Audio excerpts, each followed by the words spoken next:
Cookie চীনের এই সমস্যাটি কয়েকদিনের মধ্যে মিটমাট করা না যায়, তাহলে আমরা দেখব এই ধরনের আরও অনেক সমস্যা আমাদের সামনে চলে আসছে এবং সেগুলো সমাধান করতে আমাদের সরকার ব্যর্থ হবে।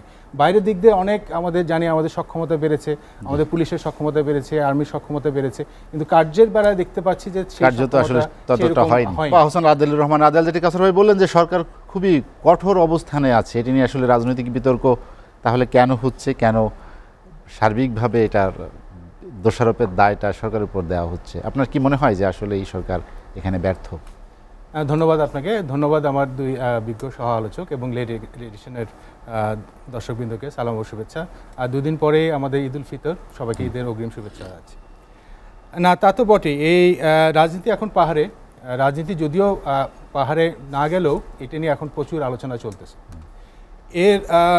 এই কুকি চীনের ঘটনাটা আসলে আমাদেরকে খুব চিন্তিত করলো, কারণ আমরা দেখলাম যে দুই দিন ধরে, মানে প্রথমে ঘটনা ঘটলো রুমাতে, তারপরে আর 16 ঘন্টা পরে আবার থানচিতে দুটি ব্যাংক, এবং তারা শুনলাম যে বিদ্যুৎ কেন্দ্র বন্ধ করেছে, তারা থানা আক্রমণ করে থানা থেকে অস্ত্র উদ্ধার করেছে। এই আমাদের পার্বত্য অঞ্চলের এই যে আগে থেকে যে আমাদের যে সমস্যাগুলো ছিল, আমরা জানতাম যে এই সমস্যাগুলোর সমাধান হয়ে গেছে এবং মোটামুটি আমরা একটা শান্তিপূর্ণ অবস্থায় অবস্থান করছি। এর মধ্যে থেকে, এবং ওখানে আমাদের অনেক নিরাপত্তা ঘাঁটি আছে, ওখানে আমাদের বিজেপি আছে, অন্যান্য সংস্থার লোকজন আছে, এখানে নিরাপত্তা আমাদের ভালোই দেওয়া আছে। তারপরেও এরকম একটা ঘটনা ঘটলো এবং শোনা গেল যে একটা গুলি পর্যন্ত বিনিময় হয়নি। তাহলে কি করছে আমাদের যা বাহিনীগুলো আছে? তারা ব্যর্থ, তারা আমাদের যে নিরাপত্তা আমরা তাদের কাছে আশা করি সেটা দিতে তারা ব্যর্থ। তারপরে আমরা দেখি যে এখানে যেই ধরনের একটা ফ্রন্ট পেজে আসা এবং প্রত্যেকটি বাহিনী, পুলিশ বাহিনী, র্যাব বাহিনী, বিজিবি বাহিনী, ইভেন আমাদের এখন সামরিক বাহিনী পর্যন্ত এটাতে ইনভলভ হতে হলো। এতজনকে কেন যেতে হবে? এটা কুকি চীন এই গোষ্ঠীটি অত্যন্ত ছোট একটি গোষ্ঠী, যেটা কাউসার ভাই বললেন, ক্ষুদ্র একটি নৃগোষ্ঠী নিয়ে এরা তৈরি, খুবই ক্ষুদ্র, এবং মাত্র কয়েকশো লোকই হয়তো এই কেএনএফ এর সদস্য। এই কয়েকশো লোককে ঠেকাতে আমাদের সবগুলো প্রতিষ্ঠানকে ওখানে যেতে হচ্ছে, এবং এটাকে এত বড় মিডিয়া কাভারেজ দিতে হচ্ছে। আমাদের মাননীয় স্বরাষ্ট্রমন্ত্রী উনিও গেলেন, আজকে সেনাপ্রধান উনিও গেছেন।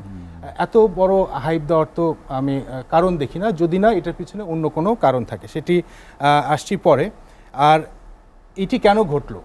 হয়তোবা তাদের একটা ধারণা যে এখন সরকার দুর্বল অবস্থায় আছে, এখন পরিস্থিতি একটু নাজুক, এই মুহূর্তে করলে হয়তো ঠিকমতো অ্যাকশন হবে না, এবং আমরা দেখতে পেলাম যে অনেকভাবে তারা সেই জিনিসটা সফল, তারা কিন্তু করতে পেরেছে এবং আমরা তৎক্ষণাৎ অ্যাকশন নিতে পারিনি। এটা কিন্তু একদিনের ঘটনা ছিল হ্যান্ডেল করা, সেটা এখনও পর্যন্ত কিন্তু চলছে, এটা হ্যান্ডেল করা যাচ্ছে না। তারপরে তারা এই সেপারেট একটা রাষ্ট্র চায়। কেন চায়? আমরা কেন আমাদের যেই জনগোষ্ঠী, ক্ষুদ্র জনগোষ্ঠী যারা আছে পাহাড়ি অঞ্চলে, তাদেরকে কেন আমরা মেইন স্ট্রিমে এখনও আনতে পারলাম না? কেন তারা আমাদের দেশকে এখনও তাদের নিজেদের দেশ মনে করতে পারছে না? তাদেরকে কি আমরা এতই অবহেলা করলাম? এবং কাউসার ভাই বললেন যে অনেক উন্নতি হয়েছে ওখানে, রাস্তাঘাট, আর্থসামাজিক উন্নয়ন হয়েছে, কিন্তু তারা তো মনে করছে সেটা উন্নয়ন হয়নি। এবং আমরাও জানি তারা পিছিয়ে পড়া জনগোষ্ঠী এবং তাদের এখনও ওখানে দরিদ্র সীমার নিচে অনেক লোক বাস করছে। সেজন্য সেই জায়গায় আমাদের একটা স্থায়ী সমাধানের দিকে আসলে যেতে হবে। আরেকটি পয়েন্ট এখানে বলতে চাই, এই কুকি চীন এই এত বড় মিডিয়ার কাভারেজ পাচ্ছে, ফ্রন্টলাইনে আসছে, তারা কত টাকা ডাকাতি করেছে? 1.5 কোটি টাকা, মানে প্রথম ব্যাংক থেকে, পরে মানে কয়েক লক্ষ টাকা। এটি তো কিছুই না। এর তুলনায় আমাদের ব্যাংকগুলো থেকে যেই পরিমাণ বড় বড় ডাকাতি হচ্ছে, যেই পরিমাণ বড় বড় ঋণ খেলাপি বেরোচ্ছে, সেগুলোর বিরুদ্ধে তো আমরা কাউকে অ্যাকশন নিতে দেখছি না। সেটি আমাদের আগে দেখবার প্রয়োজন, না হলে তো মানে এটি আরও দিন দিন আমাদের দেশে এই জিনিসটি বাড়বে।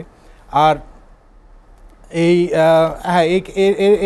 ডাকাতির যে আমরা ফল দেখতে পাচ্ছি, যে আগামী আমাদের এখন শুনতে পেলাম যে আমাদের মাথাপিছু ঋণের পরিমাণ প্রায় 1.5 লক্ষ টাকা করে, মাথাপিছু ঋণের পরিমাণ 1.5 লক্ষ টাকা, এবং আমাদের ঋণ খেলাপির পরিমাণ যেটা আমরা 1.5 লক্ষ কোটি টাকা বলি, সেটি আসলে হিসাবে আমাদের মাসুর আরিফিন তার এক প্রবন্ধতে লিখেছেন প্রায় 5 লক্ষ কোটি টাকা।